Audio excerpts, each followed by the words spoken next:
నేటి వాగ్దానముగా తీసుకున్న వచనము యెహెజ్కేలు గ్రంథము నేను చదువుతున్నాను పిల్లరా. 36:29 వచనంలో, మీకు కరువు రానీక ధాన్యమునకు ఆజ్ఞ ఇచ్చి అభివృద్ధి పరుతును. ఇక్కడ మీరు గమనించారా? ధాన్యమునకు ఆజ్ఞ ఇస్తా అంటున్నాడు. మనుషులకు రాజులకు ఆజ్ఞ ఇచ్చేటువంటి దేవుడు ఇక్కడ ధాన్యమునకే ఆజ్ఞ ఇస్తున్నాడు. ధాన్యమా, నువ్వు తగ్గిపోవద్దు, నా ప్రజలు ఉన్నంత వరకు మేము ఆహారం అందించాలి కనుక మీకు కరువు రాని కానప్పుడు దేవుని ప్రజలతో ప్రభు యొక్క వాక్యం మాట్లాడుతుంది. దేవుడు తన వాగ్దానం ఎత్తి మాట్లాడుతున్నాడు. నా ప్రజలారా, కరువు ప్రపంచమంతా వినబడొచ్చు. ప్రపంచంలో ఎన్నో రకాలైన కరువులు వచ్చాయి పోయాయి. అయితే కరువు రాబోతున్నప్పుడు మీరు భయపడకండి. నేను మీ కొరకు నేనేం చేస్తానంటే, కరువు రానీక ధాన్యమునకు ఆజ్ఞ ఇస్తాను, అభివృద్ధి పరుస్తాను మిమ్మల్ని. దేవుడు మనల్ని పోషించువాడు, అభివృద్ధి పరచువాడు. ఆయన దేవుని పిల్లలైన వారు, దేవుని ఆశ్రయించిన వారు మీకు ఏ మేలు కొదువై ఉండదు అన్న వాగ్దానాన్ని పట్టుకుని మనం ప్రార్థన చేయాలి. ఈ లోకంలో పరిస్థితులన్నీ మారిపోయినా దేవుని యందు ఆశ్రయించిన మీకు ఏ మేలు కొదువై ఉండదు అన్నాడు దేవుడు. ఆమేన్. ఆయన కాపాడువాడు, నడిపించువాడు. ధాన్యమునకే ఆజ్ఞ ఇస్తా అన్నాడు. అమెరికా దేశంలో కొన్ని ప్రాంతాల్లో మరి కావాలనో మరి కొంతమంది ఒక క్రైసిస్ సృష్టించాలని హెక్టార్ల కొలది పంటను కాల్చివేసి నష్టపరుస్తున్నారని రైతులు గగ్గోలు పెడుతున్నారు. ఎలా మంటలు అంటుకుంటున్నాయి? పొలాల్లో మంటలు రావడం, తెల్లారేసరికి మొత్తం కాలి బూడిదైపోవడం.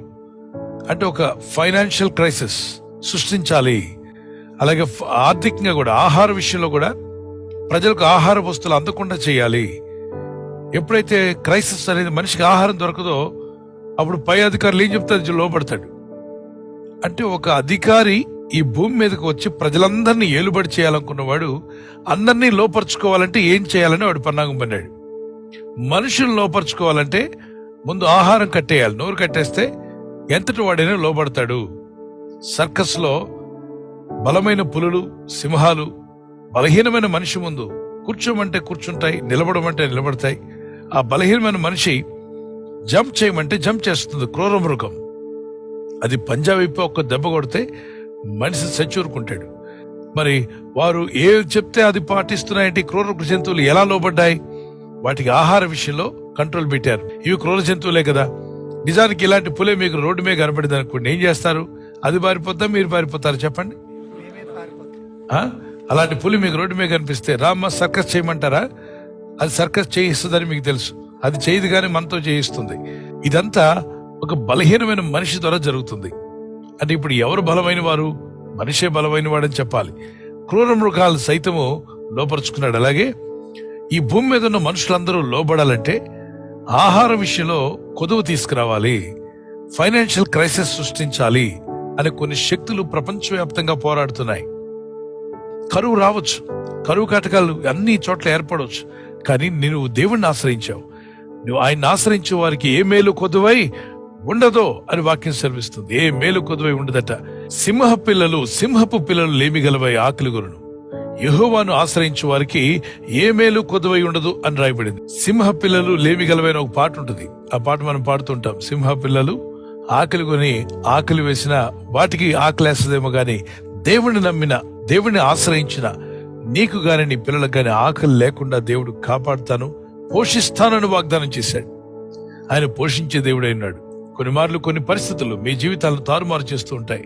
ఆర్థిక ఇబ్బందులు అనుకోకుండా వచ్చి పడినప్పుడు, ఒకవైపు కోర్టు కేసులు కావచ్చు, ఒకవైపు కావాలని మరి అసూయపరులు మీ మీద కావాలని కేసులు పెట్టడం, ఇబ్బంది పెట్టడం, మీ మనసును బాధించడం, మీ హృదయాన్ని కృంగదీయడం, మీ హృదయానికి గాయం తగిలేటువంటి పనులు జరిగిస్తూ ఉంటారు. కొన్ని శోధనలు బయట నుండి వస్తాయి, కొన్ని శోధనలు ఇంట్లో నుండి వస్తాయి. ఎట్నుండి శోధన వస్తుందో చెప్పలేం. తుఫాను బంగాళాఖాతంలో స్టార్ట్ అయిందా, అరేబియా మహాసముద్రంలో స్టార్ట్ అయిందా, హిందూ మహాసముద్రంలో స్టార్ట్ అయిందా, ఏది ఎక్కడ స్టార్ట్ అయినా తుఫాన్ అనేది అందరికి ఇబ్బంది కలిగిస్తుంది. కానీ ఒకటి మాత్రం గుర్తుపెట్టుకోండి, దేవుడు తన ప్రజలను కరువు కాలంలో కూడా కాపాడగల సమర్థుడు. నమ్మిన వారు గట్టిగా దేవునికి స్తోత్రం చెప్పగలరా? ఈ చిన్న పల్లవి పాడుకుందాం. సింహ పిల్లలు అలమటించిపోతున్నా మరి దేవుణ్ణి ఆశ్రయించిన వారికి ఏ మేలు కొదువ ఉండదు అన్నవారు గట్టిగా దేవునికి స్తోత్రం చెప్పండి. ప్రభు స్తుతిస్తూ అర్థం చేసుకుంటూ పాడదాం. సింహ పిల్లలు పస్తు పడిడలు దేవుని వెతకిన కొదువలేదు. సింహ పిల్లలు పస్తు పడినలు, దేవుని వెతకిన కొదువలేదు. కొదువలేదు, కొదువలేదు, దేవుని వెతకిన కొదువలేదు. కొదువలేదు, కొదువలేదు, దేవుని వెతకిన కొదువలేదు. సింహ పిల్లలు పస్తు పడినలు, దేవుని వెతకిన కొదువలేదు. సింహ పిల్లలు పస్తు పడినలు, దేవుని వెతకిన కొదువలేదు. గట్టిగా చప్పట్లు కొట్టి దేవునికి స్తోత్రం చెల్లిద్దాం. Praise the lord. సింహ పిల్లలు ఒకవేళ ఆకలి కొని, సింహం అంటే ఎవరు? అడవి రాజు కదా. అడవిలో ఉన్న రాజు వంటి, అడవికే రాజుగా ఉన్న సింహం కూడా తన పిల్లలు పస్తుపడి ఆకలితో ఉన్నప్పుడు కొన్నిసార్లు ఆహారం పెట్టలేకపోద్దట. అడవిలో ఉన్నటువంటి సింహం, అడవి రాజు అని పిలువబడినటువంటి ఫారెస్ట్ అంతట్లో ఒక రాజుగా చలామణి అవుతున్న సింహం కూడా కొన్నిసార్లు ఆకలితో పస్తుండాల్సి వస్తుంది. వాటి పిల్లలు ఆకలితో అలమటించే పరిస్థితి ఏర్పడుతుంది. కానీ దేవుణ్ణి ఆశ్రయించిన నీవు, ఆ క్రీస్తు ప్రభునందు విశ్వాసం ఉంచిన మీరు, మీకు ఏ మేలు కొదువై ఉండదో అని వాక్యం సెలవిస్తుంది. దేవుని పిల్లలారా, ఈ భూమి మీద కరువు కాటకాలు ఖచ్చితంగా వస్తాయి, శోధనలు వస్తాయి, తుఫాన్లు వస్తూ ఉంటాయి, ఇబ్బందులు ఎదురవుతూ ఉంటాయి, భూకంపాలు కలగవచ్చు. దేవుణ్ణి ఆశ్రయించావా? నువ్వు దేవుని యందు భయభక్తి కలిగి ఉన్నావా? ఈ భూమి మీద ఏమి సంభవించినా నువ్వు భయపడవద్దు. భయపడకము, భయపడకము, నీవే భయపడవద్దని ప్రభు నీతో మాట్లాడుతున్నాడు. ఈరోజు ఈ వాక్యం వింటున్న నా ఆత్మీయ సహోదర సహోదరులారా, మీలో ఉన్న భయాన్ని తీసివేయండి యేసునామములో. కారణం ఏంటి తెలుసా? మీకన్నా మించిన శక్తిమంతుడైన దేవుడు మీతో ఉన్నాడు. ఈ లోకాన్ని వెళ్తున్న సాతాను కన్నా శక్తిమంతుడైన దేవుడు మీలో ఉన్నాడు. మీలో ఉన్నవాడు ఈ లోకంలో ఉన్నవాని కన్నా శక్తిమంతుడు, గొప్పవాడు. కనుక మీరు భయపడాల్సిన అవసరం లేదన్నాడు. భయం రానివద్దు, అయితే ప్రార్థన మాత్రం చేయాలి. Never stop praying, never stop trying, never give up, never stop loving others, never stop giving to others and God's work. Always keep doing God's work. దేవుని స్తుతించండి. ఎప్పుడు ఆపొద్దు, ప్రార్థన ఆపొద్దు. ఎప్పుడు కూడా మరి స్తుతించడం ఆపవద్దు. ఎప్పుడు ప్రయత్నం చేయడం కూడా ఆపొద్దు. ప్రార్థన చేయడం ఆపకండి, ప్రయత్నం చేయడం ఆపకండి. Never stop praying, never stop trying. అంటే ట్రై చేయడం అనేది ఎప్పుడు ఆపవద్దు. ఆయన వాగ్దానాలు చేత పట్టుకోండి. అయినా నాకు కరువు రానివ్వనన్నావు, నాకు అభివృద్ధి కలిగిస్తా అన్నావు. ఇదిగో నన్ను, నా కుటుంబాన్ని, నీ సంఘాన్ని, నీ ప్రజలను, నీ పరిశుద్ధులను, దైవ సేవకులను కాపాడబోతున్నావు. ప్రపంచం అంతా క్రైస్తవ వచ్చేస్తున్నాయి, కానీ నేను భయపడను, ఎందుకంటే నువ్వు భయపడొద్దన్నావు. నాకు కరువు రానివ్వనన్నావు. నీ రెక్కల చాటున మమ్మల్ని కాపాడండి, మమ్మల్ని సిద్ధపరచండి. ఏ విధంగా సిద్ధపడాలి? ఆ జ్ఞానం అడగండి. జ్ఞానంతో దేవుడు మిమ్మల్ని నింపాలి. నా ప్రార్థన. పరిస్థితులు బాలేనప్పుడు ఆ పరిస్థితులు జయించే జ్ఞానము ప్రభు దగ్గర అడిగి మనం పొందుకోవాలి. ఆ అభిషేకం కావాలని అడగాలి. ప్రభువా, ఆ ఒక నూతనమైన అభిషేకం వాళ్ళకు రిలీజ్ చేయండి. ఆ విజ్డమ్ మాకు దయచేయండి, ఈ పరిస్థితులను ఎలా జయించాలని. ఈ రోజు నేను ఏమీ చేయలేనంటున్నావా? దేవుడు నీకు డబుల్ పోర్షన్ శక్తిని దయచేసి రెండంతల బలమునిచ్చి నడిపించబోతున్నాడు. నమ్ము, ప్రార్థించు. దేవా, నీ మాటలనే పట్టుకొని ప్రార్థిస్తానన్న వారి చేతిని పైకి ఎత్తగలరా? ప్రార్థన చేసుకుందాం. పరిశుద్ధమైన మా తండ్రి, నీకు అసాధ్యమైందంటూ ఏది లేదు, సమస్తము సాధ్యమే.